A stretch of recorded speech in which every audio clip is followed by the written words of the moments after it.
This is a story from the Washington Post about Ikea and one of the dressers that they make.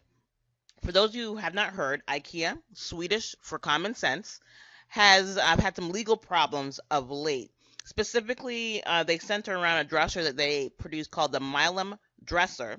That between 2002 and 2016, Ikea sold approximately 29 million units of this in the United States and about 6.6 million units in Canada.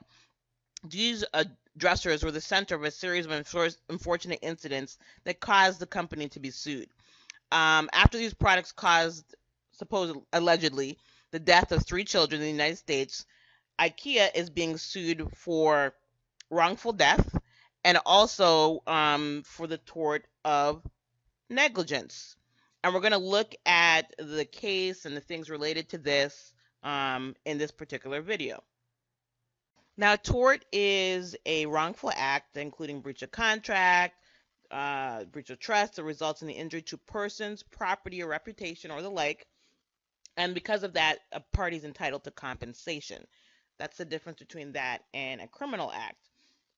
Of course, the criminal and the civil have different standards of proof. Criminal is beyond a reasonable doubt, which is much higher. Civil is usually preponderance of the evidence, which is much lower.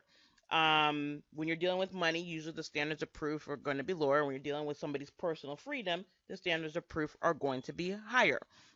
Now, there are several different types of tort actions, and every tort has elements that you have to prove. Wrongful death, generally, and the elements are going to change slightly from state to state, but generally the elements that you're going to need to prove that there's a death of a human being, the death was caused by another's negligence or intent to cause harm, the survival of the family members are suffering monetarily as a result of the death, and there's usually appointment of a personal representative or of the person's estate to represent them. Now, um, let's first look at the economic damages in the tort of wrongful death. First, there are economic. Well, generally there are 3 types of damages. There's economic, non-economic, and punitive when you're looking at torts. First, the economics are going to be things like the funeral expenses, things like the victim's expected earnings. You have to actually prove what it would have been. Loss of benefits such as pension or medical coverage, loss of inheritance of an untimely death, and the values of goods and services that person would have provided. All these things you need to not just say, but you have to prove at law. The non-economic damages are going to be the survivor's pain, death, anguish, the loss of care, protection, and guidance, etc., the loss of love, society, companionship, and the loss of consortium when you're dealing with a dead spouse, the loss of the relationship between the spouses. Of course, you can then add punitive damages depending on how bad the person's negligence was as a kind of punishment. The second claim in the IKEA cases is that of product liability, which is a very broad field, but there's this very specific tort in this particular case.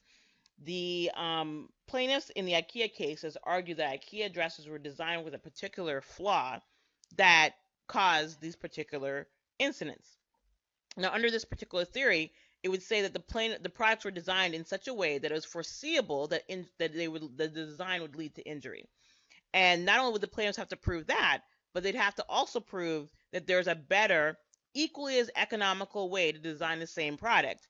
As I said, this is part of the broader theory of product liability. So all those cases where people are being injured by products, that it falls into this particular field. Now, as with any other tort, there are particular uh, elements that need to be proven. And in this case, the plaintiffs would have to prove the manufacturer owed a duty to the plaintiffs, that the manufacturer breached that duty, the breach of this duty was the actual cause of the plaintiff's injuries, the breach of the duty was also the proximate cause of the plaintiff's injuries, and that the plaintiff suffered actual damages as a result of the negligent act. Now, one of the things that the IKEA plaintiffs say is that, or have said through their attorneys, is that IKEA knew that these dressers had posed a danger.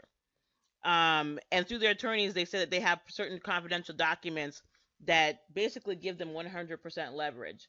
that actually show that IKEA knew about these product dangers and knew about the flaw and knew that they would cause injuries. Now, we don't know exactly what these documents say because, as you notice, it gives them 100% leverage in the product settlement.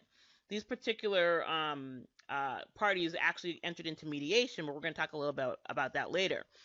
IKEA's argument is that no, because the products had clear product warnings of how the product was supposed to be used, that they clearly told their customers to anchor the dressers to the wall and even provided instructions and equipment with which to anchor the dressers to the wall.